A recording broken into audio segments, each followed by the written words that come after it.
أعوذ بالله من الشيطان الرجيم بسم الله الرحمن الرحيم اللهم صل على محمد وعلى آل محمد كما صليت على إبراهيم وعلى آل إبراهيم إنك حميد مجيد اللهم بارك على محمد وعلى آل محمد كما باركت على إبراهيم وعلى آل إبراهيم إنك حميد مجيد. دوستوں بس آپ لوگوں سے ریکویسٹ ہے ویڈیو کو بے شک لائک سبسکرائب اور شیئر نہ کیا کریں لیکن اس کو مکمل دیکھا کریں. آج ہم سورۃ آل عمران کی آیات 81 سے شروع کریں گے. بسم اللہ الرحمن الرحیم. وَإِذْ أَخَذَ اللَّهُ مِيثَاقَ النَّبِيِّينَ لَمَّا آتَيْتُكُم مِّن كِتَابٍ وَحِكْمَةٍ ثُمَّ جَاءَكُمْ رَسُولٌ مُّصَدِّقٌ لِّمَا مَعَكُمْ لَا تُؤْمِنُنَّ بِهِ ولا تنصرنه قال أقررتم وأخذتم على ذلكم إصري قالوا أقررنا قال فاشهدوا وأنا معكم من الشاهدين.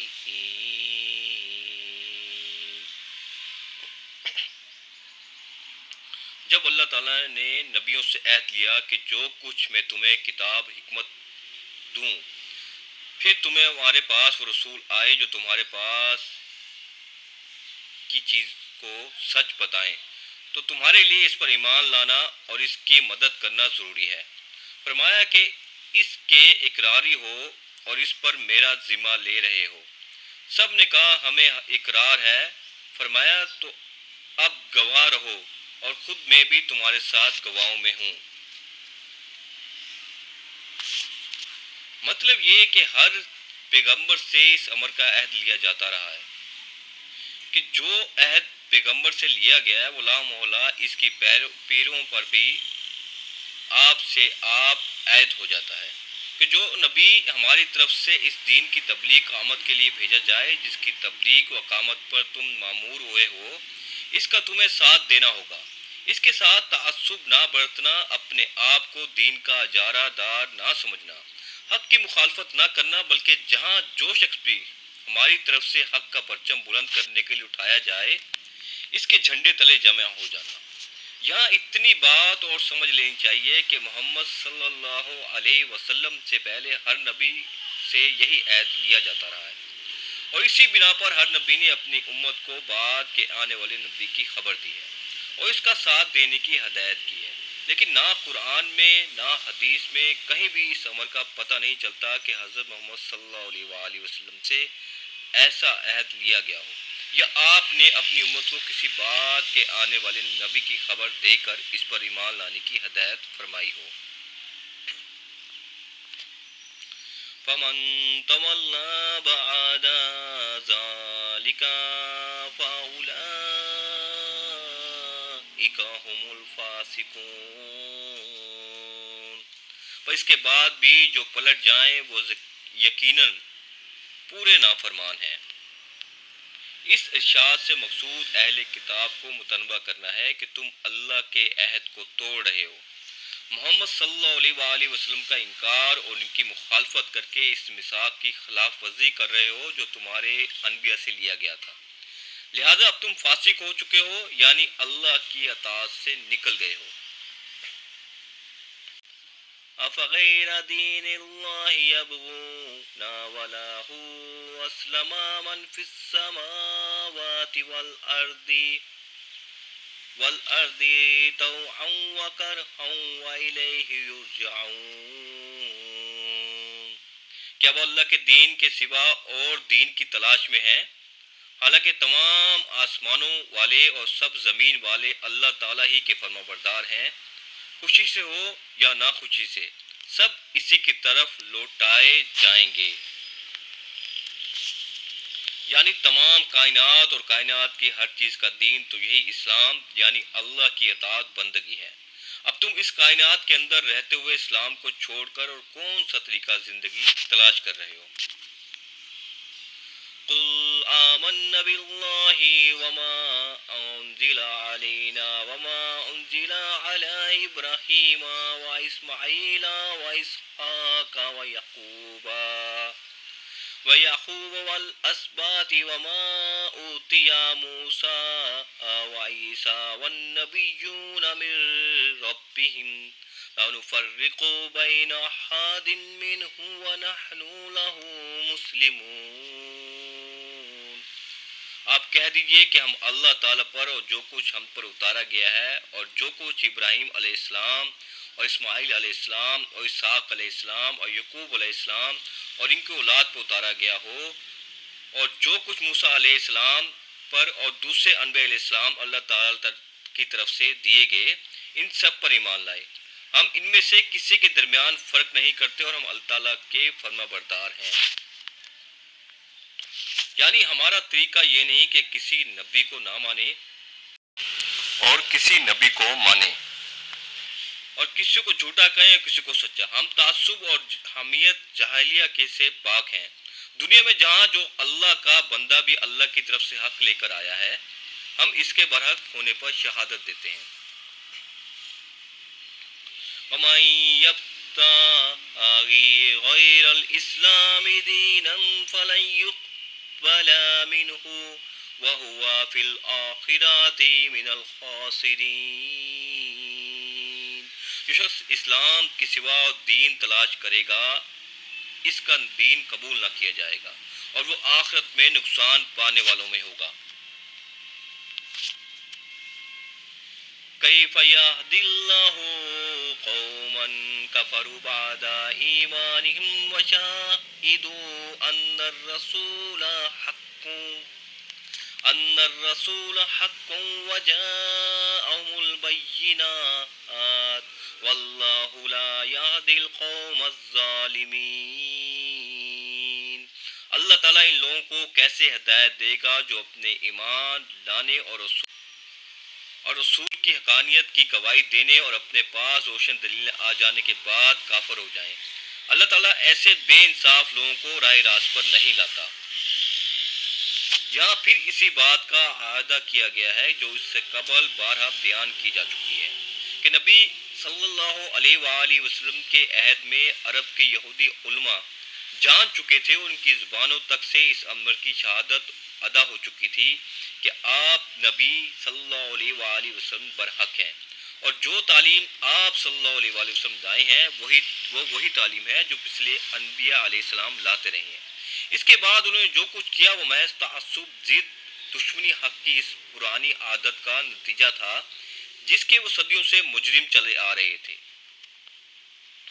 اولئک جزاؤہم ان علیہم لعنۃ اللہ والملائکۃ والناس اجمعین۔ ان کی تو یہی سزا ہے کہ ان پر اللہ تعالیٰ کی اور فرشتوں کی اور تمام لوگوں کی لعنت ہو۔ خالدین فیہا لا یخفف عنہم العذاب ولا هم ینظرون۔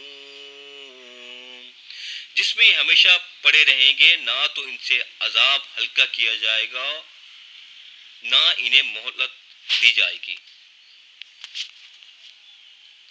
إِلَّا الَّذِينَ تَابُوا مِن بَعْدِ ذَلِكَ وَأَصْلَحُوا فَإِنَّ اللَّهَ غَفُورٌ رَحِيمٌ۔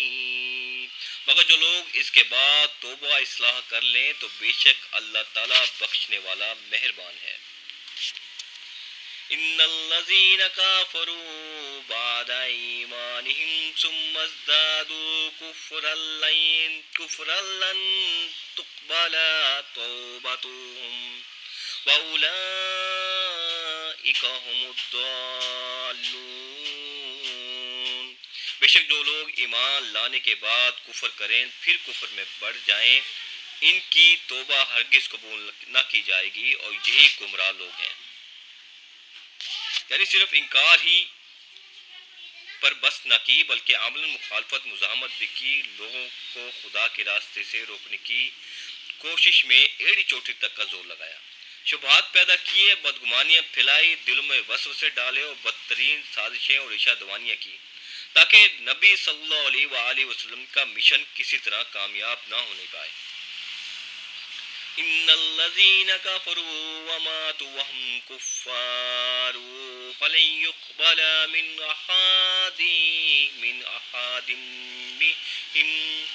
احادهم ملء الارض ذهبا ولو افتدى به اولئك لهم عذاب عليم وما لهم من ناصرين۔ جو لوگ کفر کریں اور مرتے دم تک کافر رہیں، ان میں سے کوئی اگر زمین بھر سونا دے گو فدیے میں ہی ہو تو بھی ہرگز قبول نہ کیا جائے گا۔ یہی لوگ ہیں جن کے لیے تکلیف دینے والا عذاب ہے اور جن کا کوئی مددگار نہیں۔ لن تنالوا البر حتى تنفقوا مما تحبون وما تنفقوا من شيء فإن الله به عليم۔ جب تک تم اپنی پسندیدہ چیز سے اللہ تعالیٰ کی راہ میں خرچ نہ کرو گے ہرگز بھلائی نہ پاؤ گے، اور تم جو خرچ کرو گے اسے اللہ تعالیٰ بخوبی جانتا ہے۔ اس سے مقصود ان کی اس غلط فہمی کو دور کرنا ہے جو وہ نیکی کے بارے میں رکھتے تھے۔ ان کے دماغوں میں نیکی کا بلند سے بلند تصور بس یہ تھا کہ صدیوں کے توارث سے تشریح کی جو ایک خاص ظاہری شکل ان کے ہاں بن گئی تھی، اس کا پورا چربہ آدمی اپنی زندگی میں اتار لے، اور ان کے علماء کی قانونی مشقافیوں سے جو ایک لمبا چوڑا فقہی نظام بن گیا تھا، اس کے مطابق رات دن زندگی کے چھوٹے چھوٹے ضمنی فروعی معاملات کی ناپ تول کرتے رہے۔ اس تشریح کی اوپر ہی سطح کے نیچے بالعموم یہودیوں کے بڑے بڑے دیندار لوگ تنگ دلی، حرص، بخل، حق پوشی اور حق فروشی کے عیوب چھپائے ہوئے تھے، اور رائے عام ان کو نیک سمجھتی تھی۔ اسی غلط فہمی کو دور کرنے کے لیے انہیں بتایا جا رہا ہے کہ نیک انسان ہونے کا مقام ان چیزوں سے بلندر ہے جن کو تم نے مدار خیر صلاح سمجھ رکھا ہے۔ نیکی کے اصل روح خدا کی محبت ہے، ایسی محبت کے رضا الہی کے مقابلے میں دنیا کی کوئی چیز عزیز تر نہ ہو۔ جس چیز کی محبت بھی آدمی کے دل پر اتنی غالب آ جائے کہ وہ اسے خدا کی محبت پر قربان نہ کر سکتا ہو، بس وہی بت ہے، اور جب تک اس بت کو آدمی توڑ نہ دے نیکی کے دروازے اس پر بند ہیں۔ اس روح سے خالی ہونے کے بعد ظاہری تشریح کی حیثیت محض اس چمکدار روغن کی سی ہے جو گن گھائی ہوئی لکڑی پر پھیر دیا گیا ہو۔ انسان ایسے روغنوں سے دھوکہ کھا سکتے ہیں مگر خدا نہیں کھا سکتا۔ قل الطعام كان حلا لبني إسرائيل إلا ما حرم إسرائيل على نفسه من قبل أن تنزل التوراة قل فاتوا بالتوراة فاتلوها إن كنتم صادقين۔ تورات کے نزول سے پہلے حضرت یعقوب علیہ السلام نے جس چیز کو اپنے اوپر حرام کر لیا تھا اس کے سوا تمام کھانے بنی اسرائیل پر حلال تھے۔ آپ کہہ دیجئے کہ اگر تم سچے ہو تو تورات لے آؤ اور پڑھ کر سناؤ۔ قرآن اور محمد صلی اللہ علیہ وآلہ وسلم کی تعلیمات پر جب علماء یہود کوئی اصولی اعتراض نہ کر سکے کیونکہ اساس دین جن امور پر ہے، ان میں انبیاء سابقین کی تعلیمات اور نبی عربی صلی اللہ علیہ وآلہ وسلم کی تعلیم میں ایک سرمو فرق نہ تھا، تو انہوں نے فقہی اعتراضات شروع کیے۔ اس سلسلے میں ان کا پہلا اعتراض یہ تھا کہ آپ نے کھانے پینے کی بعض ایسی چیزوں کو حلال قرار دیا ہے جو پچھلے انبیاء کے زمانے سے حرام چلی آ رہی ہیں۔ اسی اعتراض کا یہاں جواب دیا جا رہا ہے۔ اسرائیل سے مراد اگر بنی اسرائیل لیے جائیں تو مطلب یہ ہوگا کہ نزول تورات سے قبل بعض چیزیں بنی اسرائیل نے محض رسماً حرام قرار دے لی تھی، اور اگر اس سے مراد یعقوب علیہ السلام لیے جائیں تو اس کا یہ مطلب ہوگا کہ آپ جناب نے بعض چیزوں سے طبی کراہت کی بنا پر یا کسی مرض کی بنا پر احتراز فرمایا تھا اور ان کے اولاد نے بعد میں انہیں ممنوع سمجھ لیا۔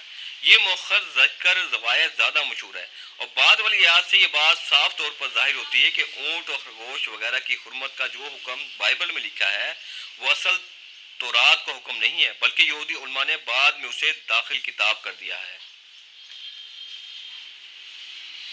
فَمَنِ افْتَرَىٰ عَلَى اللَّهِ الْكَذِبَ مِن بَعْدِ ذَٰلِكَ فَأُولَٰئِكَ